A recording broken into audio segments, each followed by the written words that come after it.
Bismillahirrahmanirrahim.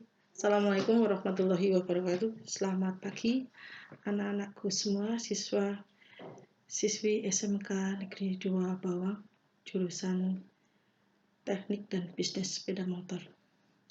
Alhamdulillah, puji syukur disampaikan ke kehadirat Allah Subhanahu wa Ta'ala yang telah memberikan rahmat dan hidayahnya kepada kita semua, sehingga pada hari ini Senin 8 Januari tahun 2021 masih bisa bertatap muka walaupun tidak bertatap muka secara langsung, karena kondisi pandemi semakin hari masih semakin bertambah. Bahkan rencana pemerintah tanggal 11 Januari sampai tanggal 25 Februari adalah penerapan PSBB. Itu ditetapkan karena penyebaran virus corona atau COVID-19 masih belum terkendali. Nah, pagi ini saya berharap kalian semua, anak-anak saya kelas 11 TPSM, TPSM 1, TPSM 2 maupun TPSM 3 dalam keadaan yang sehat walafiat. Dan jangan lupa untuk selalu menerapkan protokol kesehatan 3M. Ya. Menggunakan masker ketika keluar rumah, mencuci tangan dengan sabun, dan menjaga jarak jika berkomunikasi atau berhubungan dengan dunia luar. Nah, untuk pagi ini pelajaran pemeliharaan kelistrikan sepeda motor di semester genap tahun 2020-2021 ada beberapa KD yang belum disampaikan, yaitu ada kurang lebih 7 KD. Nah, untuk materi atau kompetensi di semester 1, semester gasal 2020-2021, hasilnya sudah bisa kalian lihat dan kalian ketahui. Ya, walaupun masih banyak yang belum sesuai standar kompetensi keahlian atau sesuai KKM, masih ada kesempatan untuk memperbaikinya.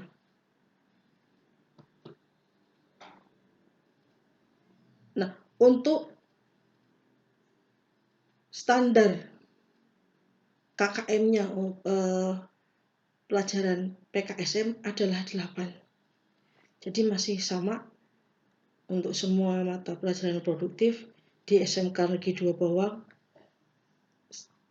standarnya adalah 8. Jadi siswa-siswa yang di nilai rapot kemarin masih di bawah 80, baik nilai pengetahuan maupun nilai keterampilan, berarti harus diperbaiki. Nah, untuk perbaikan atau untuk remedi, saya masih menunggu laporan dari semua siswa kelas 11 yang remedi ataupun yang tidak remedi harus sudah potong rambut dengan ukuran 10 mili. Bagaimana cara melaporkannya? Gampang sebenarnya.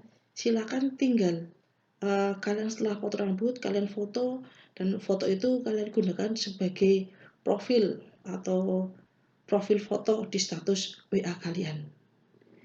Sehingga di grup WA mata pelajaran PKSM, Ibu bisa mengetahui siapa-siapa yang sudah melaksanakan potong rambut. Jika itu sudah selesai, semua nanti akan saya kirimkan tugas perbaikan bagi yang remedi.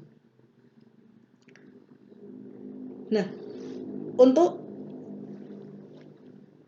semester ini standarnya masih sama, standar penilaiannya masih sama, minimal 80, dan kehadiran masih sebagai salah satu syarat supaya kalian bisa tuntas dalam mengikuti pembelajaran. Di samping itu, tugas-tugas dan soal-soal penilaian baik penilaian tengah semester maupun penilaian akhir semester harus sudah dikerjakan minimal dapat 80. Ya. Jadi bagi anak-anak yang semester 1 kemarin masih kurang memperhatikan kehadiran di Google Classroom dan kurang aktif di grup kelas, silakan semester ini harus bisa mengikuti semuanya. Kalaupun terpaksa kalian tidak bisa mengikuti pelajaran di Google Classroom, kalian harus menyampaikan alasnya kenapa. Jangan sampai tidak mengikuti tanpa alasan, sehingga nanti Ibu Alfa kalau sakit ya harus bisa menunjukkan surat keterangan sehat dari puskesmas, bidan, ataupun dokter atau rumah sakit tujuan kalian berobat. Dan jika keadaan kalian di semester ini masih tidak ada perubahan, masih sama seperti di semester 1, dan nilai-nilai tugas ataupun tes tidak terpenuhi, ya dengan berat hati, dengan sangat menyesal, nilai kalian tetap tidak mencapai batas tuntas minimal. Artinya kalian harus mengulang di kelas 11. Nah, supaya kalian tidak mengulang di kelas 11, Ibu berharap semester ini semua siswa bisa mengikuti pembelajaran di Google Classroom maupun di WA. Begitu ya, anak-anakku. Nah, itu pengantar untuk penilaian. Nah, tujuan dari pembelajaran di semester genap ini untuk pemeliharaan kelistrikan sepeda motor, melanjutkan kompetensi dasar yang belum tersampaikan. Di antaranya ada KD 3.6, yaitu menerapkan cara perawatan sistem pengisian. Kemudian KD 4.6, merawat berkala sistem pengisian. Kemudian menerapkan cara perawatan sistem pengaman. Merawat sistem pengaman, menerapkan cara perawatan sensor sistem kontrol elektronik injeksi, merawat sensor sistem kontrol elektronik injeksi, mengevaluasi kerja sistem penerangan, dan memperbaiki kinerja sistem penerangan. Ya, jadi di dalam satu semester KD yang harus kalian pahami, harus kalian pelajari, dan bisa kalian kuasai ada 1, 2, 3, ada 9 kompetensi yang harus kalian kuasai. Dan kalau kondisi pandemi sudah kembali normal, maka di kelas 11 ini kalian juga akan melaksanakan praktek kerja lapangan atau PKL. Kalau sesuai jadwal dengan Honda itu di antara bulan Maret April.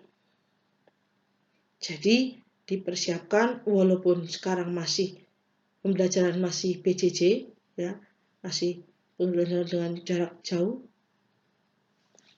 Saya harap kalian tetap selalu mengikuti dengan baik. Nah, pada kesempatan pagi ini saya akan menyampaikan KD yang pertama di semester genap, yaitu menerapkan cara perawatan sistem pengisian.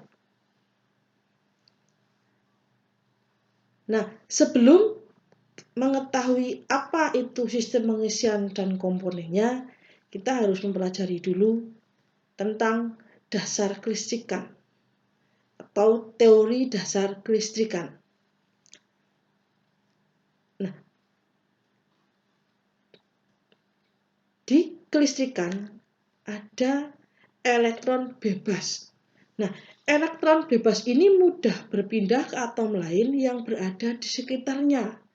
Yang selanjutnya, elektron ini ikut berputar mengikuti proton dari atom yang bersangkutan. Akibatnya, perpindahan elektron bebas akan menyebabkan terjadinya kekosongan di dalam atom yang ditinggalkan dan segera diisi oleh elektron-elektron bebas dari atom lain.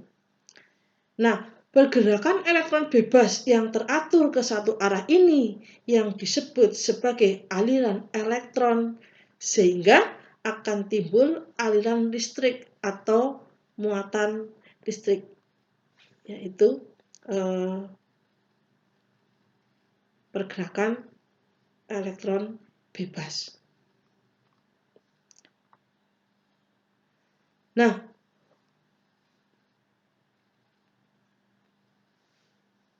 untuk pembangkitan aliran listrik pada sepeda motor ini bisa dilakukan melalui dua cara, atau ada dua cara untuk membangkitkan energi listrik pada sepeda motor, yaitu pembangkitan listrik secara kimia dan pembangkitan listrik secara mekanik. Pembangkitan listrik secara kimia ini terjadi pada baterai atau aki, baik aki basah ataupun aki kering. Kemudian cara yang kedua yaitu pembangkitan listrik secara mekanik. Contohnya pada generator DC dan pada alternator atau generator AC. Nah, supaya terjadi adanya aliran listrik, maka ada dua syarat. Syarat terjadinya aliran listrik. Nah, syarat terjadinya aliran listrik ini ada dua. Yang pertama adalah ada beda potensial atau tekanan listrik, dan yang kedua adalah bisa membentuk rangkaian tertutup. Jadi, terjadinya aliran listrik ada dua. Yang pertama adalah beda potensial atau terjadinya beda potensial atau tekanan listrik dan membentuk rangkaian tertutup. Kemudian ada tegangan listrik atau electromotive force. Nah, tegangan listrik dalam sumber listrik ini terjadi karena perbedaan potensial antara kedua kutub-kutubnya. Dan potensial yang tinggi ini dinyatakan dengan tanda positif, dan potensial yang rendah dinyatakan dengan tanda negatif. Nah, untuk mengetahui atau mengukur beda potensial ini atau tegangan listrik ini digunakan satuan ukur adalah volt. Alat yang digunakan adalah voltmeter. Kemudian ada intensity atau arus listrik. Nah, arus listrik ini adalah jumlah elektron bebas yang mengalir melalui penghantar tiap satuan waktu. Ya, jumlah elektron bebas yang mengalir melalui penghantar tiap satuan waktu. Jika sumber listrik dihubungkan dengan lampu pijar menggunakan kawat penghantar, maka arus listrik akan mengalir melalui penghantar ke lampu pijar dan akan kembali ke sumbernya. Nah, satuan yang digunakan untuk arus listrik ini adalah satuan ampere. 1 ampere sama dengan 1 kolom per detik. Dan untuk mengukurnya atau untuk mengetahui bisa digunakan dengan menggunakan alat ampere meter. Berikutnya adalah tahanan atau resistan. Biasa disingkat adalah R. Simbolnya R, resistansi. Tahanan yaitu kemampuan untuk menahan mengalirnya arus listrik di dalam benda tersebut. Jadi, tahanan ini adalah kemampuan untuk menahan mengalirnya arus listrik di dalam benda tersebut. Nah, tiap benda mempunyai tahanan listrik yang berbeda.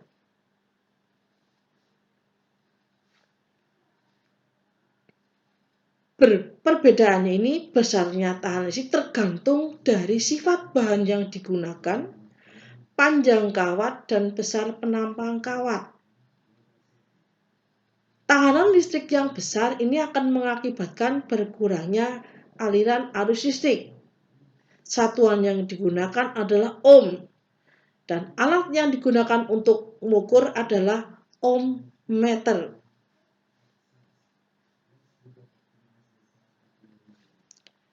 Ya. Nah, hubungan kelistrikan ini bisa dinyatakan dalam hukum Ohm atau Ohm law, yaitu intensitas dari arus listrik sebanding dengan tegangan dan berbanding terbalik dengan tahanan. Ya. Kemudian tenaga atau power atau work atau usaha. Listrik akan menghasilkan kerja jika dapat membentuk panas atau cahaya, contohnya pada setrika, solder, dan lampu-lampu. Kemudian bisa membentuk medan magnet, contohnya pada motor starter, relay switch starter, fuel meter, klakson, dan sebagainya. Di samping itu juga listrik bisa membentuk gerak kimiawi, yaitu yang terjadi pada pengisian baterai atau pada proses penyempuhan. Jumlah kerja dari listrik ini disebut tenaga, satuannya adalah watt. W. Nah, listrik ini dibedakan menjadi dua, yaitu listrik arus bolak-balik atau AC dan listrik arus searah atau DC. Listrik arus bolak-balik atau AC atau alternating current yaitu arus listrik yang harga serta arahnya selalu berubah-ubah pada periode atau jangka waktu tertentu. Contohnya pada generator dan alternator.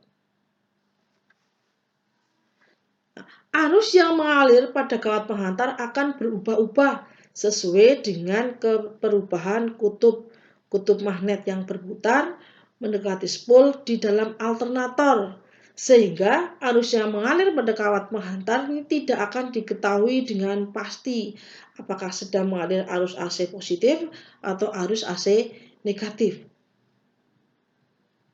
Kemudian arus listrik yang kedua yaitu arus searah atau DC, direct current, yaitu arus listrik yang arahnya tetap, contohnya pada baterai. Nah, keuntungan arus DC ini adalah arusnya dapat disimpan dan jika digunakan untuk menggerakkan motor bisa langsung menghasilkan torsi yang besar. Tetapi arus searah ini juga ada kerugiannya, yaitu voltase tidak dapat bervariasi dengan voltase transformer.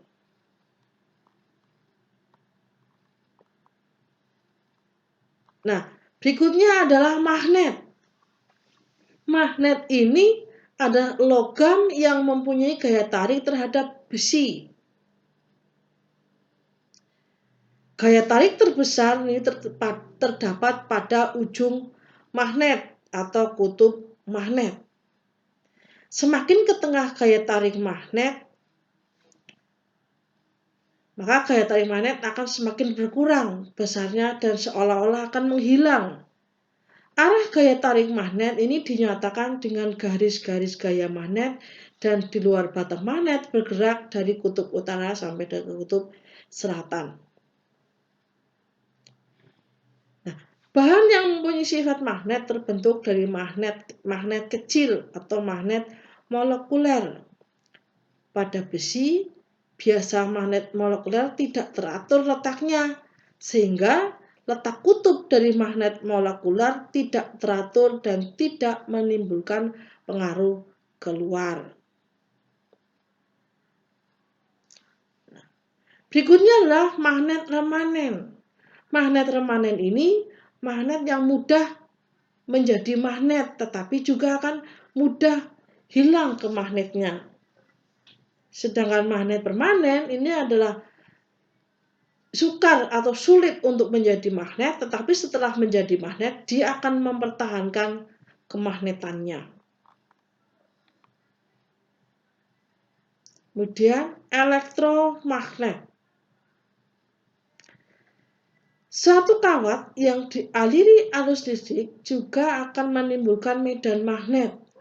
Kejadian ini dapat diketahui dengan bergeraknya jarum kompas yang didekatkan pada kawat berarus listrik tersebut. Jadi, pada daerah di sekitar kawat itu timbul medan magnet. Nah, garis-garis gaya magnet ini bergerak menurut arah perputaran jarum jam. Magnet yang timbul ini disebut elektromagnet.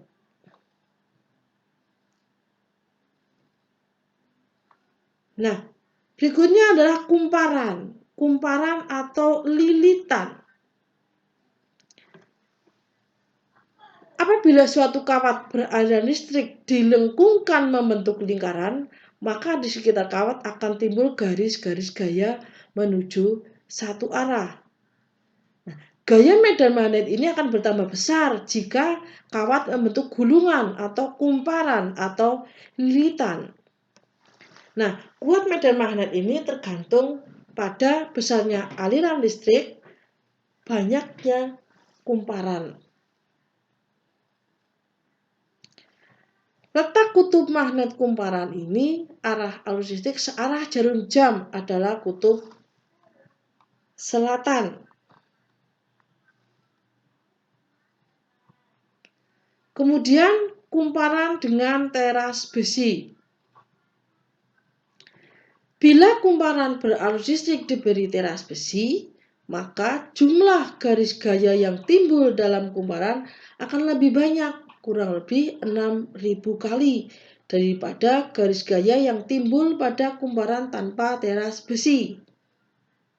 Nah, garis gaya yang melalui teras besi ini mengakibatkan magnet molekular.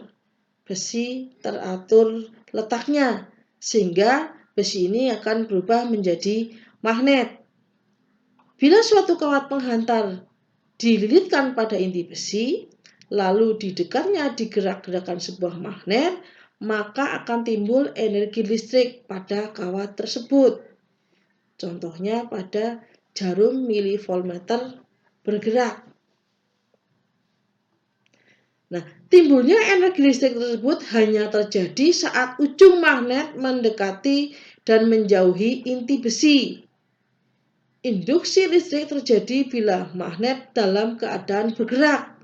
Saat ujung magnet mendekati inti besi, garis gaya magnet yang mempengaruhi inti besi akan menguat dan sebaliknya. Perubahan kekuatan garis gaya magnet inilah yang menimbulkan industri listrik.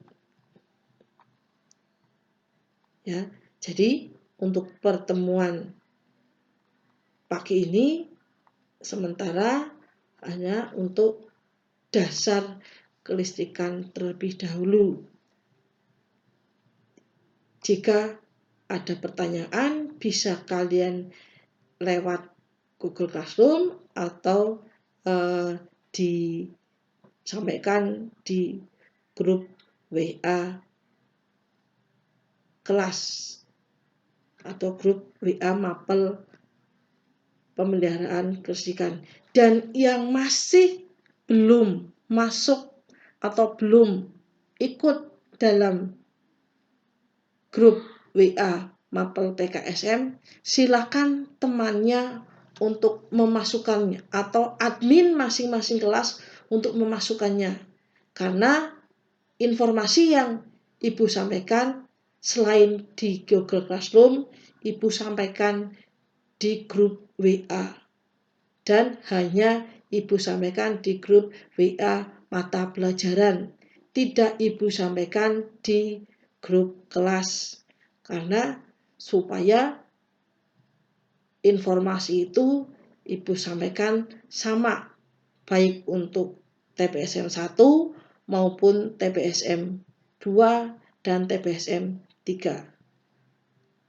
Ya, demikian materi untuk pertemuan pertama pagi ini.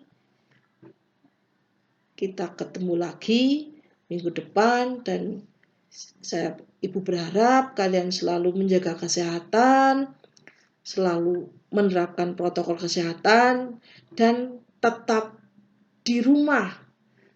Tidak usah bepergian keluar rumah. Kalian sekolahnya tetap dari rumah, bukan berarti kalian libur. Jadi, sebagai seorang siswa harus mengikuti aturan yang ada. Itu saja materi pagi ini dari Ibu. Kita sambung di pertemuan berikutnya dan saya akhiri. Astagfirullahaladzim. Assalamualaikum warahmatullahi wabarakatuh.